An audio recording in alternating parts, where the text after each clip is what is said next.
Off a tree, it's like a ticking time bomb. It's literally this living and breathing thing that's slowly cannibalizing its own stores of energy and nutrients, just trying to stay alive until it ultimately gets eaten by microbes or some other animal like us. Have you ever wondered why that is and what could be done about it? My journey in trying to figure that out started in the spring of 2013. I'm finishing up my postdoctoral research in chemistry at the University of Santa Barbara, California. And all that really means is I'm a huge nerd and I've been in school for way too long.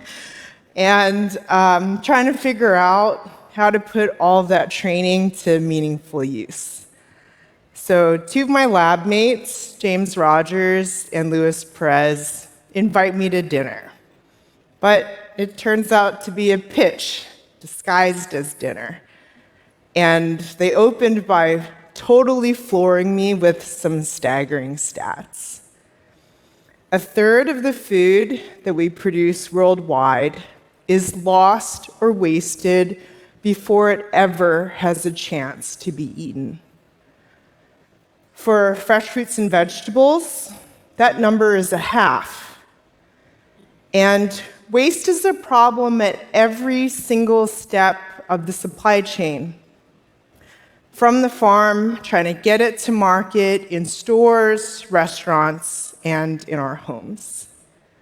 And it's not just a waste of the food, it's a waste of the land, water, fertilizers, labor, energy, fuel, packaging, and money out of farmers and our pockets.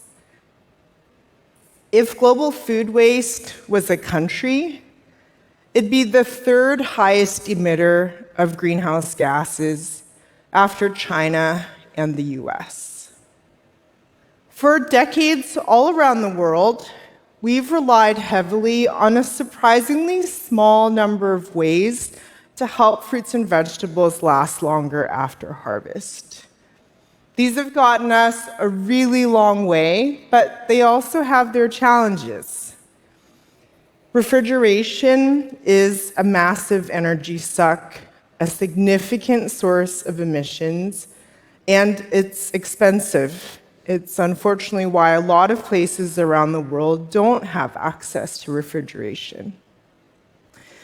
Designer pesticides aren't great for our long-term health or the environment.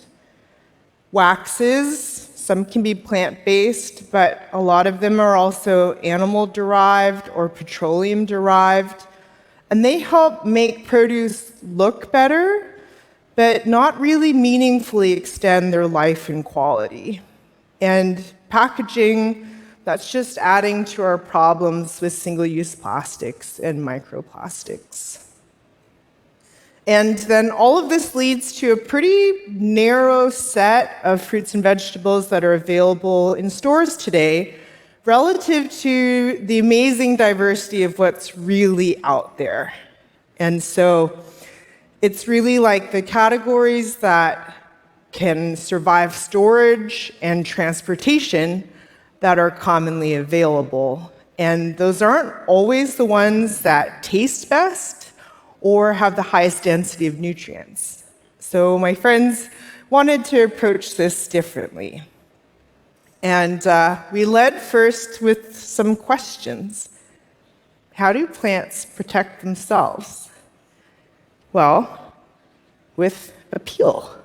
Plants, just like us, have a skin or peel, technically called the plant cuticle, and that helps to protect them from moisture loss, oxidation, and infection.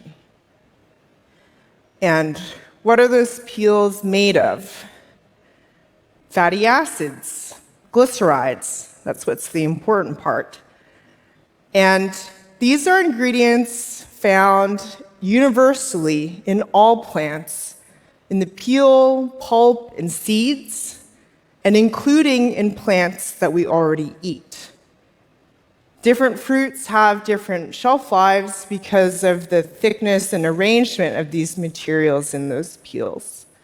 So the idea then is, can we take these harmless, edible, plant-based ingredients, apply them in a thin layer on the surface of fresh fruits and vegetables to help reinforce the existing natural peel? And if you do that, can you help to retain peak flavor, texture, and nutrients for longer without reliance on refrigeration, pesticides, waxes, or plastics?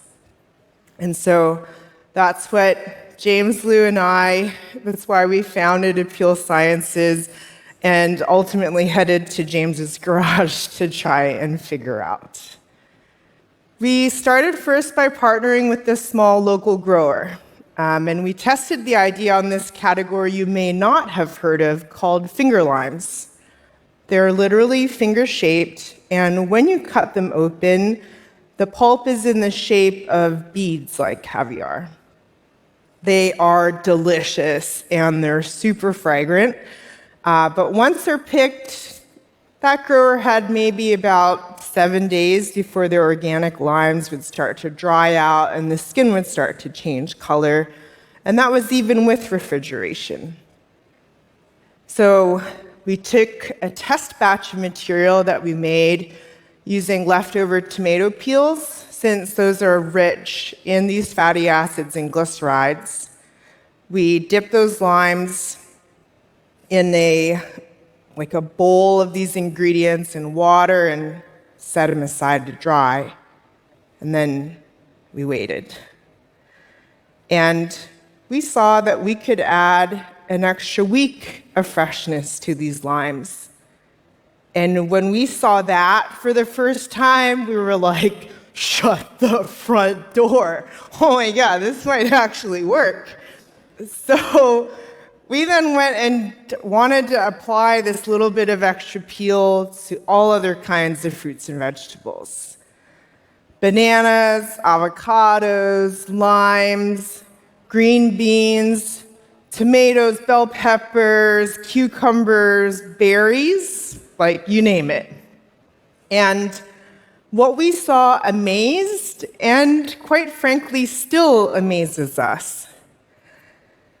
This concept works for dozens of categories.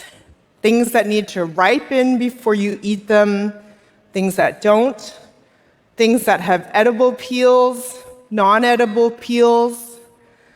We even saw that with protected blueberries, we could retain vitamin C levels at higher levels for longer than unprotected blueberries.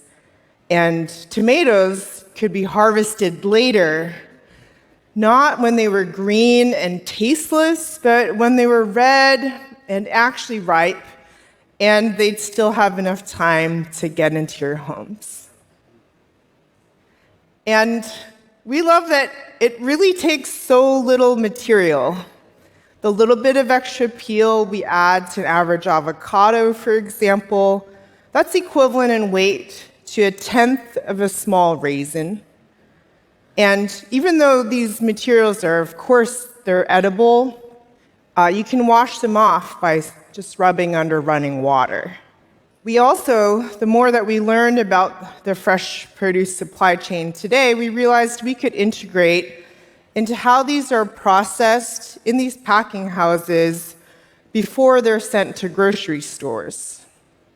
So thinking about replacing a standard waxing step, for example. We've made good progress since those early days in the garage. We've established a supply chain for responsibly sourced, high-purity ingredients.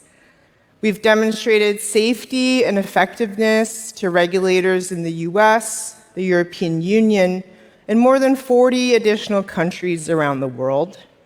And while we're still relatively small and early in our journey, we have a presence in about 10 markets worldwide. What I'm most proud of, though, it's why we got into all of this in the first place. And That is that since 2021, when we started measuring, we've prevented 166 million pieces of produce from going to waste. In doing that, that's avoided the emissions of more than 29,000 metric tons of greenhouse gas emissions, which is equivalent to planting 485,000 trees, and saved almost 7 billion liters of water, or enough to fill 2,800 Olympic-sized swimming pools. Thank you.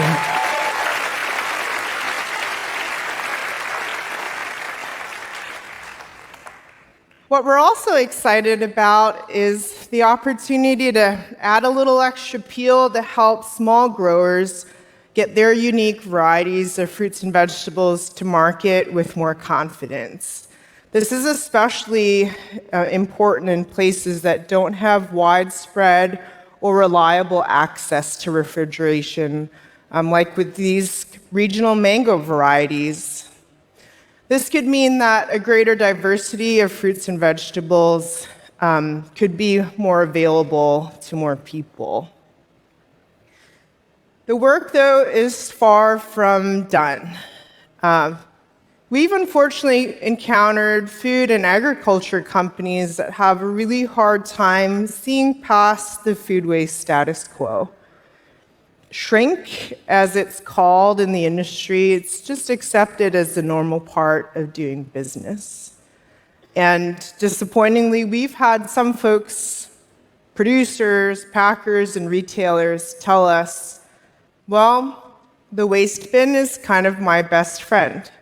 The more that people throw away, the more they have to come back and buy again.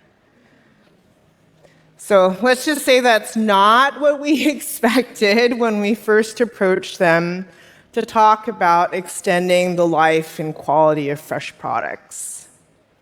But we can't change this thinking alone, and we're not a silver bullet to end food waste ourselves, but thankfully, there are lots of startups, scale-ups, organizations, and individuals all around the world working to transform this post-harvest space.